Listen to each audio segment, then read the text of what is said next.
Uncle Mark. Hello.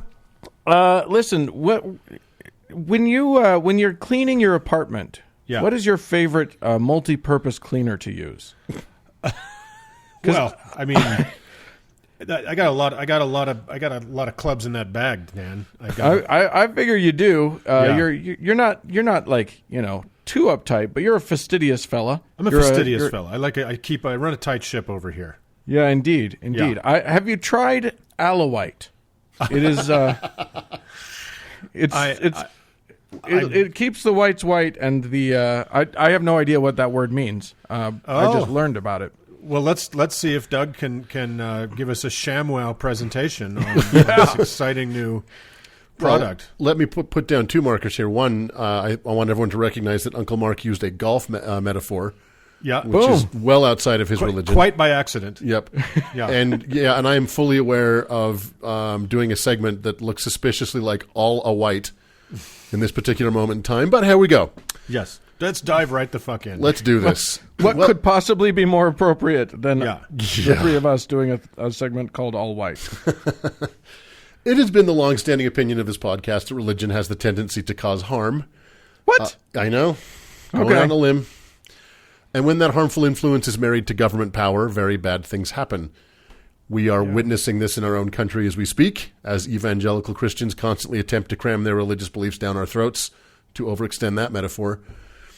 And indeed, even though our Constitution expressly forbids this, our current federal government is a regular rogues gallery of religious fanatics, from Vice President Mike Pence to AG Bill Barr on down.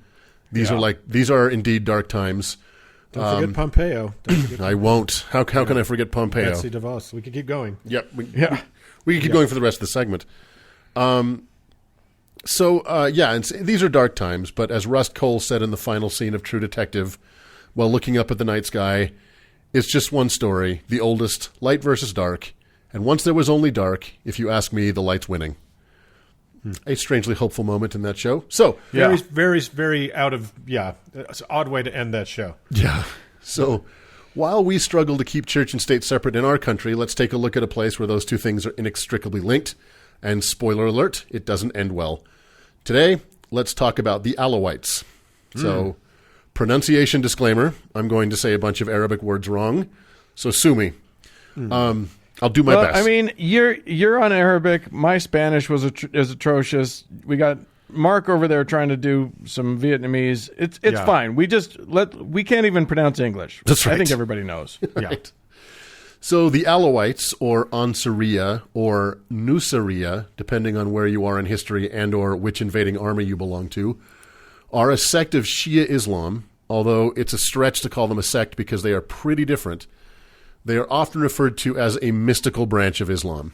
So as a quick reminder, after the death of Muhammad in 632, there was a succession crisis in Islam. The Shia claimed that Muhammad designated his cousin and son-in-law Ali ibn Abi Talib, nailed it, as his successor. Are you doing the Bill Cosby dentist shtick right now? I am not doing a Bill Cosby shtick right now. I want to put that on the record. So he designated Ibble dabble dooble, you see? You know what? If you want to be safe, do your Mel Gibson. That's just there you go. It's a safer. It's a center square in bingo. That's right. Yeah. So Muhammad set his son-in-law Ali as successor, while the Sunnis claimed that Muhammad left no successor and Abu Bakr was appointed caliph. This made Shi'ism a hereditary religion and therefore a much smaller branch of Islam than Sunniism. Ironically, the Alawite religion was born of another succession crisis.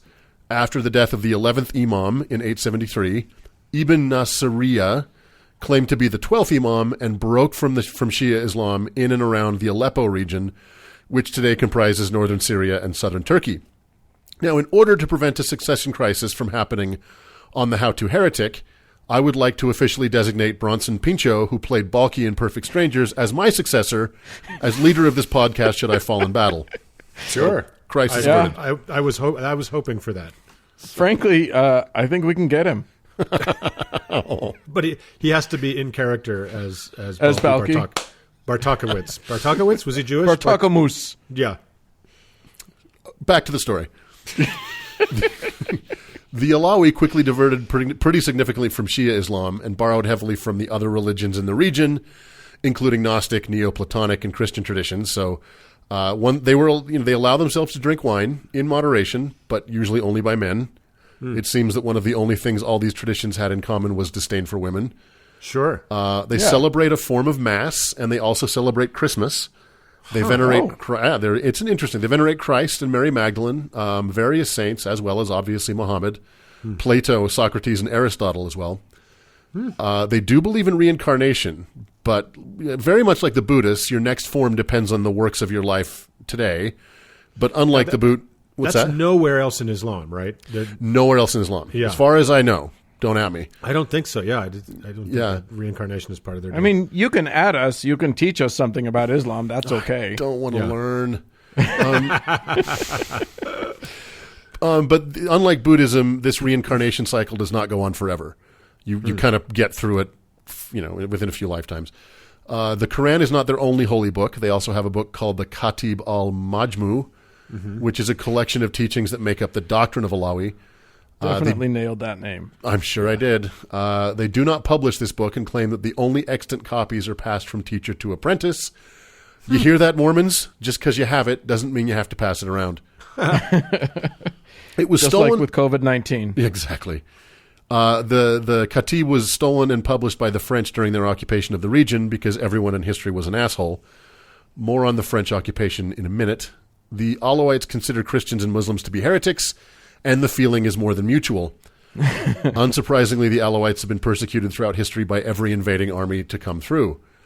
Not long after their founding, the European Crusaders invaded in 1097, and after initially killing many Alawites, became convinced that they were not Muslims and left them alone, because the Crusaders are basically all John Cleese in the wedding scene from Holy Grail.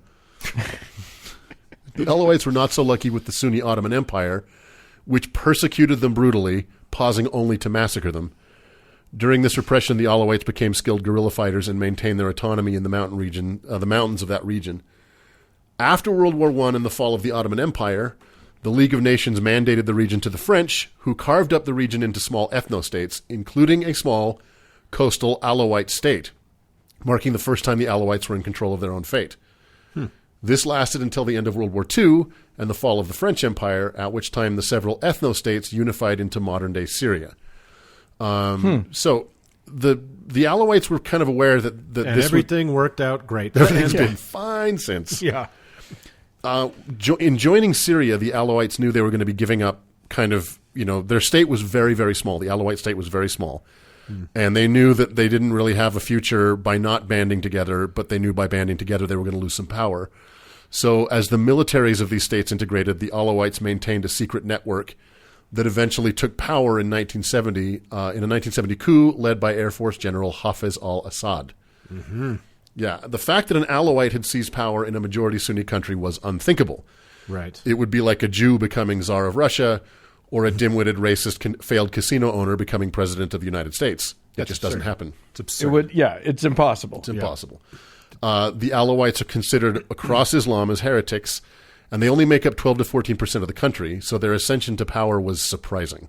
How many people are we talking about? Like millions or? I think there's 2.5 million Alawites, mostly in Syria and Turkey, and then some smaller communities around the Middle East. That's more than I would have thought. Okay.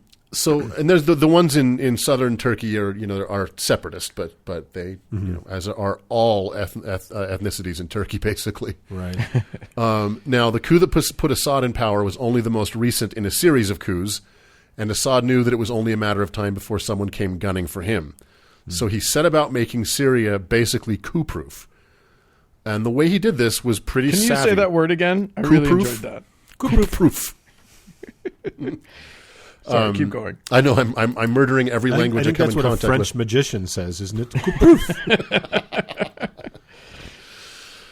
Okay, so what he did was pretty intelligent. He began to reorient the government to a more secular model, focused on Arab identity, which the Alawites shared with their Sunni brothers, and less on religious identity. Right. And while religious freedoms were marginally increased, tolerance for dissent was absolutely smashed. And I know I said at the beginning of the story that this was a story about the marriage of church and state, but in order to make that happen, Assad had to make it look like it was not happening. He gave the Sunnis power over various political institutions, which in a dictatorship are only the illusion of power, while the Alawites took control of the military, intelligence, and security apparatuses. Obviously, the only real power in a dictatorship. I was going to say, what use are those? Those don't do anything. So one of the things he did, and this is crazy, in every platoon or any unit in the military, there had to be an Alawite. And if the leader of that platoon wanted to do anything, he needed the permission of that Alawite. Even if the Alawite was of a lower rank? Even if the Alawite was a buck private and the leader of that platoon was a colonel or a general, no, he needed the Alawite's permission to do anything. I love it. Yeah, and that's so the majority Sunnis felt like they had power because of their political influence, which they did not have, and no commander could so much as move a tank without the Alawites knowing about it. Jeez. So this truly made Syria impervious to coups. And there were no coups or even partially successful coups after 1970. And between 1960 and 70 there had been like 8. It was pretty coup-y. Yeah. It's the cooeyest. Well, that was pre-coup proofing. Yeah. However, being impervious to coups does not mean that you are impervious to revolution. Hafiz al-Assad died in 2000, leaving power to his chinless dickbag of a son, Bashar. Yeah, he's a looker. Yeah. Bashar is considered, and let me see if I can get this pronunciation right, al-asshole. And brutally carried out his father's dictatorship until the Arab Spring in 2011. Protests started in March of that year, which Assad violently put down, and then this immediately blew up into an insane and bloody civil war that is raging as we speak. There are so many factions at play in this mess that it's nearly impossible to wrap your head around it. Let's give it a try. Yeah. Yay! The Russian and Iranian-backed Assad regime command the Syrian armed forces, which is fighting a loose affiliation of mostly Sunni opposition groups, including the Free Syrian Army, allied by various Salafi jihadist groups, including the Al-Nusra Front, and mixed Kurdish Arab groups such as the Syrian Democratic Forces, or SDF. It's not only a mess, it's one of the bloodiest conflicts of this century, and it is far from over. Yeah. So by the time it's over, I'm willing to bet it'll hold the title. Okay, Doug, just be honest. How many of those did you make up? $100 to the person who finds out. Nope, nobody knows. Enter into this bloodbath the Islamic State of Iraq and the Levant, or ISIL, more commonly known as ISIS. We will have to do a segment on ISIS all by itself one day, but not today. Yeah. Basically, think of them as the anthill kids with machine guns. Right. In a conflict stuffed full of bad guys, ISIS is the worst. Truly one of the evilest groups of people to have ever walked the earth. Spoiler alert. Jeez. And as in any story with a bad guy, there is a good guy in this one, namely the Syrian Democratic Forces, or SDF, I mentioned before, made up primarily of Kurdish soldiers. With our support, the SDF was directly facing off against ISIS and kicking their asses. Therefore, no mention of the Syrian civil war would be complete without mentioning Donald Trump's decision to suddenly abandon the Kurds earlier this year. Right. Can you believe that was only earlier this year? No, you said that, and I was like, "That doesn't check out." It seems like 10,000 I was literally years ago. just trying. I was trying to do math in my head and couldn't. Yeah, I mean, it's a betrayal that will come to haunt this country, assuming that there is a country left to haunt after this motherfucker leaves office. Right. Yeah, I mean, and I don't. The Kurds merit their own segment sometime, but American soldiers have been fighting shoulder to shoulder with Kurds since 2002. And in 2020, we just turned and walked away from them and left them to the slaughter. It's very bad. So, the end of this civil war will not be a happy one. If the Alawites manage to keep power, they will no doubt exact revenge on the Sunni and Kurdish peoples. If the Alawites lose, it's hard to imagine them not suffering the same fate. So, it's a long and winding tale of the Alawite religion, from its religion to its role in the Syrian civil war today. So let me just end by asking this question. What part of the story would not be improved with less religion? Right? Yeah. Well, it's certainly a fascinating one. Like, I didn't realize, I knew it was an outsider in Islam, but I didn't realize that they drank wine, celebrated Christmas, had different holy books. Like, that's all pretty crazy. Yeah, they're pretty far away from... And reincarnation. What's that? And reincarnation. That is really surprising. I didn't know that. Like I said, they're they're referred to pretty derisively as the mystic form of Islam. Yeah. And, you know, Sort if of you know the Islam. Kabbalah of Islam. What's that? The Kabbalah of Islam? Something like that, exactly. Yeah, I mean, you know, anyone who knows anything about Islam, they're not psyched about heretics. So there you go. But Cool. anyone who knows anything about this podcast knows that we are psyched about heretics. So that's right. awesome. One of the few things we don't have in common with Islam. Right. Everything else kind of lines up straight down the line, but yeah, we check a lot of boxes. Yeah. So cool. Well, thanks for sharing the good news about the Syrian civil war, Doug. Woohoo! Yeah. Let's get the fuck out of here.